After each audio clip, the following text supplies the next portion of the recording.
कि जैसा कि पूरे देश में कल होली का त्यौहार था, लेकिन होली के त्यौहार से बढ़ चढ़ के आज बहुजनों का ये त्यौहार जो है ये एक बहुत बड़ा ऐतिहासिक त्यौहार है। साहब कांसीराम की क्या रणनीति पे चल रही है बीएसपी पार्टी? बिल्कुल उनकी रणनीति पे चलेगा। उनकी रणनीति पे नहीं चल रही होती तो बहन जी क्या अपने सगे भतीजे आकाश आनंद को बाहर करते पार्टी से?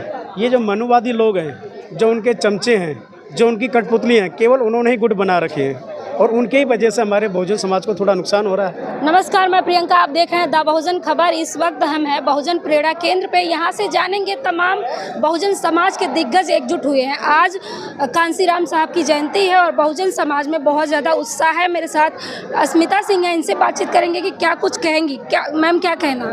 बहुत बहुत धन्यवाद। और सर्वप्रथम पूरे देशवासियों को आज माननीय साहब की जयंती की हार्दिक मंगल कामनाएं और उनके चरणों में श्रद्धा के सुमन अर्पित करते हुए मैं आज बहुजन प्रेरणा केंद्र पे उपस्थित हूँ और बहुत अच्छा लग रहा है जी।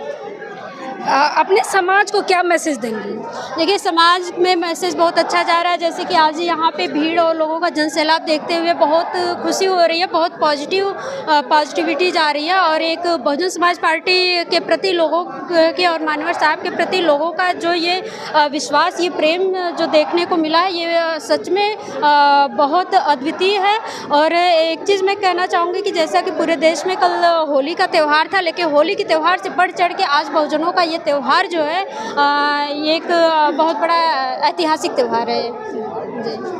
दूसरी तरफ महिलाओं की संख्या कम आकी जा रही है। अभी भी इस तरह के कार्यक्रम में नहीं जाके कथा वाचन में जाती हैं। नहीं, देखिए, परिवर्तन हो रहा है और बहुत तेज़ी से परिवर्तन हो रहा है। आप जो कह रही हैं कि नहीं महिलाएं कम है, तो महिलाओं की संख्या देखिए किस तरह से रैली लेकर महिलाएं आई हैं, झंडा बैनर के साथ आई हैं। बिल्कुल उत्साह है महिलाओं में और बदलाव हम लोग काम कर रहे हैं महिलाओं पे और बदलाव हो रहा है, क्योंकि हमारी पार्टी की मुखिया ही जब महिला है तो फिर महिलाएँ बहुत उनसे ज़्यादा प्रेरित होती हैं। सर, क्या कहेंगे इस कार्यक्रम से, क्या संदेश जाता है? पीछे आप देखें तो तमाम जो है दिग्गज हमारे जो महापुरुष हैं, कांसीराम साहब हो, मायावती हो, भगवान बुद्ध हो, सबकी प्रतिमाएं, तमाम विशाल ऐसे महान लोग हैं, लेकिन समाज अभी भी कहाँ जा रहा है? समाज तो अपनी जगह ठीक है, लेकिन कुछ समाज गुम रहा है और गुमराह हो रहे हैं जो लोग, उनको हम जागरूक करने का काम कर रहे हैं। जिस प्रकार से आज साहब काशीराम का जन्मदिन है, आपके चैनल के माध्यम से मैं सबको साहब काशीराम के जन्मदिन की हार्दिक शुभकामनाएं देना चाहता हूं। सबको साहब काशीराम के जन्मदिन की बहुत बहुत शुभकामनाएं। सर, क्या कहेंगे? लेकिन बहुजन समाज में देखें तो तमाम गुट बन चुके हैं। समाज में गुट तो नहीं बने बहुजन समाज में। ये जो मनुवादी लोग हैं, जो उनके चमचे हैं, जो उनकी कठपुतली हैं, केवल उन्होंने ही गुट बना रखे हैं और उनके ही वजह से हमारे बहुजन समाज को थोड़ा नुकसान हो रहा है, मैं ये कहना चाहूँगा। ये चमचों की पहचान जो आप कह रहे हैं, ऐसे शब्दों का इस्तेमाल कर रहे हैं, कैसे होगी? देखिए, चमचों की पहचान जो चमचे उनके होते हैं, चमचों की पहचान जो चमचे होते हैं, वही छोटी छोटी करछियाँ जो होती है उनके साथ वही मिले। बाकी जो हमारे समाज के अंदर है वो तो उनके नहीं है, क्योंकि वो हमारे महापुरुषों के विचारधारा को नहीं पहचान पा रहे। लेकिन मनुवादी लोग जो हैं हमारे बीच में किसी न किसी ऐसे व्यक्ति को, स्वार्थी जो होते हैं, उनको पहचान कर लेते हैं, उनको नेता बना के आगे प्रोटेक्ट कर देते हैं कि हाँ भाई आप आगे बढ़ो, बीएसपी का आप नुकसान करो, यही उनका मकसद होता है और हमारे लोग गुमराह हो जाते हैं। कांसीराम साहब का एक नारा अभी भी गूंजता है कि मिले मुलायम कांसीराम, हवा में उड़ गए जय श्री राम। जैसे ही खबर आई, उन्होंने जैसे मुलायम सिंह की देहांत हुई तो उन्होंने कहा मरे मुलायम कांसीराम, जोर से बोलो जय श्री राम। इस पर क्या कहेंगे? देखिए, ये नारा हमारी पार्टी को तो है नहीं है, ये तो दूसरों के पार्टी के इस बारे में कुछ नहीं छिटा कप नहीं करना चाहूँगा, ऐसा कुछ नहीं है। हमने तो नहीं बोला, जिन्होंने बोला उनकी सोच है ना। लेकिन एक दूसरी तरफ कहा जा रहा है कि राम राज आ गया है, जाति खत्म हो गई है। आप लोग अभी भी यहाँ पे देखा जाए तो सिर्फ बहुजन समाज या SC ST के लोग हैं, सवर्ण अभी भी नहीं मानते हैं। जाति खत्म हो गई, पूछना चाहूँ कैसे जाति खत्म होगी? जिस दिन जाति खत्म हो जाएगी, मनुवादी की राजनीति खत्म हो जाएगी। मैं ये कहना चाहूँगा, एक छोटा सा उदाहरण मैं भी देना चाहता हूँ। शिक्षा प्रणाली के अंदर भी 12वीं के अंदर बोर्ड की शिक्षा होती है, बच्चों को कॉलेज में एडमिशन लेने के लिए अभी इन्होंने एक एजेंडा निकाला कि आप यहाँ पर जैसे कि नौकरी देने का इंटरव्यू होता है, उस प्रकार से बच्चों का एक पेपर करवाएं कि आपके सेंटर अलग अलग है, जो उस पेपरों में पास होंगे तो आपको एडमिशन मिलेगा। और बच्चों ने पेपर पास किए। मेरा बच्चा जब पेपर पास करके गया था, उस फार्म के अंदर आया कास्ट का, एक कॉलम लगाया कास्ट का। यदि मैं कहना चाहता हूँ, यदि अब जाति खत्म होगी, आरक्षण खत्म करना चाहते हैं, तो कास्ट का कॉलम आप क्यों दे रहे हैं कि आप SC ST OBC किसके, आप उसको डालिए मत ना।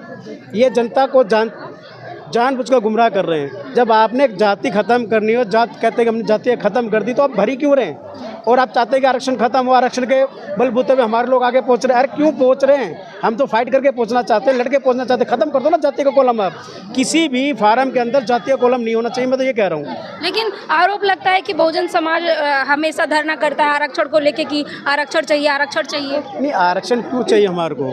जब तक आप जाति खत्म नहीं करेगी तो हमारे को आरक्षण मिलेगा।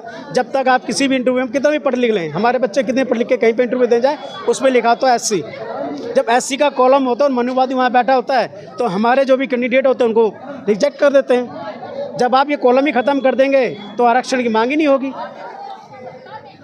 बताइए आप। साहब कांसीराम की क्या रणनीति पे चल रही है BSP पार्टी? बिल्कुल उनकी रणनीति पे चलेगा। उनकी रणनीति पे नहीं चल रही होती तो बहन जी क्या अपने सगे भतीजे आकाश आनंद को बाहर करते पार्टी से? बिल्कुल नहीं करते।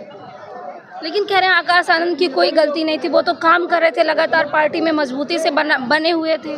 देखिए ससुर के चक्कर में नहीं, मैं आपको बताता हूँ कि आकाश आनंद जी को बाहर क्यों गया। पहले उनके ससुर जी को बाहर, सिद्धार्थ जी को बाहर किया गया। उसका कारण क्या रहा? जब पता लगा कि जैसा भी विचार चले कि हाँ भाई बहुजन समाज कमज़ोर क्यों हो रहा है, गुटबाजी चल रही है। अभी आपने बोला तो गुटबाजी का जब उनको पता लगा कि सिद्धार्थ जी गुटबाजी कर रहे हैं, तो बहन जी ने उनको बुलाया, उनको समझाया कि आप गुटबाजी मत कीजिए, ये मिशन मूवमेंट का काम है, पार्टी के एक सीनियर नेता हैं, आपको बहुत जिम्मेवार दी गई है, गुटबाजी मत कीजिए, दूसरे पार्टी वालों से मत मिलो, आप पार्टी का काम करो। लेकिन उन्होंने नहीं समझा, तो बहन जी ने उनको बाहर कर दिया। जब बहन जी को बाहर कर दिया तो उन्हें दुख हुआ, और उनके साथ साथ उनकी जो बेटी है, जो आकाश आनंद जी की पत्नी है, पत्नी जब एक साथ होते हैं, कहीं ना कहीं बेटे को दुख हुआ, तो उनको मैं अपने पति से कह के देखती हूँ कि बहन जी को समझाएं। जब उन्होंने उनको कहा तो आकाश आनंद जी ने उनको समझाने का काम किया कि बहन जी उनसे गलती होगी, कुछ भी होगा, चलो कोई बात नहीं, कोई बार मौका दो। तो बहन जी ने उनको समझाया, देखो मेरे लिए मिशन मूवमेंट बहुत बड़ा है, मिशन मूवमेंट के कारण ही हम यहाँ पर। साहब काशीराम ने मेरे को अगर चुना, मैंने अपना घर परिवार त्याग किया। साहब काशीराम ने अपना घर परिवार त्याग किया, मिशन मूवमेंट के लिए किया, किसी राजनीतिक प्लेटफार्म के लिए नहीं किया। मैंने उनको समझाया और तुम्हें मैंने उत्तराधिकारी बनवाया इस पार्टी का। लेकिन अब तुम भी अगर इस बात को नहीं समझोगे तो मैं तुम्हें भी बाहर कर दूंगा। जब वो बाहर करने की बात करी, वो समझ में नहीं आया आकाश आनंद जी को, तो बहन जी ने उनको बुलाया और पार्टी से बाहर कर दिया। भाई ये मिशन मूवमेंट की बात नहीं कर रहा, ये दूसरों के उसमें जा रहा है। जैसे और बहकावे में आ गए। हाँ, बहकावे में आ गए। जैसे अभी आपको मैंने बताया कि हमारे लोग ऐसे लोगों को चुन लेते कि हमारे बहकावे में आ जाए और हमारे कहने से दूसरे गुट बनाए, पार्टी बनाए। तो इसी प्रकार का आकाश आनंद जी के साथ में हुआ। बहन जी ने देखा तो उन्होंने उसे बाहर कर दिया। कहते हैं मेरे रिश्तेदारी जरूरी नहीं है, मेरा सगा संबंधी कोई नहीं, रिश्तेदार कोई नहीं, मेरे लिए राजनीतिक प्लेटफार्म कुछ नहीं, मिशन मूवमेंट है साहब काशीराम का। राजनीतिक प्लेटफार्म बना के गए हैं, मेरे लिए मिशन मूवमेंट है, मैं उसी को आगे बढ़ाऊंगी। इसमें मेरी ना कोई हिस्सेदारी है किसी की, बाहर वाले की, ना कुछ। इसमें केवल हिस्सेदारी मिशन मूवमेंट की है। जो मिशन मूवमेंट की बात करेगा वो इस पर पार्टी के अंदर काम करेगा। जो मिशन मूवमेंट से भटकेगा, चाहे मेरा सगा क्यों ना हो, मैं उनको बाहर कर दूंगा। उन्होंने आकाश आनंद जी को बाहर कर दिया। ये बहुत बड़ी बात है। लेकिन बहुजनों में अब बहुत कंफ्यूजन है कि अपना नेता किसे माने। एक तरफ बहन कुमारी मायावती जी हैं, दूसरी तरफ चंद्रशेखर आज़ाद हैं, जो लगातार दलितों की हक की आवाज़ उठाते हैं, उनके मुद्दे पे बात करते हैं। कहाँ कर रहे हैं? चलो हम तो कह रहे हैं, अच्छी बात है, चंद्रशेखर भी हमारे समाज का भाई है, लेकिन वाकई वो समाज की बात करते तो बहुजन समाज पार्टी के साथ जुड़ना चाहिए।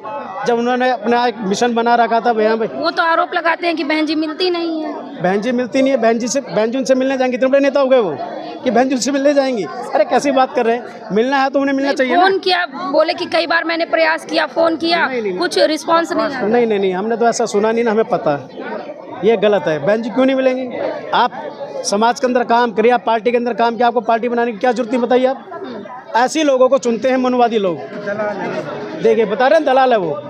तो ऐसे ही लोगों को चुनते हैं हमारे मनुवादी लोग, जो हमारे बीच में भेज देते, भ्रमित करते हैं और वो भ्रमित हो जाते हैं। अगर जो समाज का काम करना चाहता है तो किसी पार्टी में नहीं जाएगा। उदाहरण रोज जयप्रकाश को देख लो, उनको बनाया तो उन्होंने छोटे से कमेंट करी थी, बहन जी ने बाहर किया, लेकिन जयप्रकाश दूसरी पार्टी में गया आज तक नहीं गया ना, बहन जी ने दोबारा उनको लिया।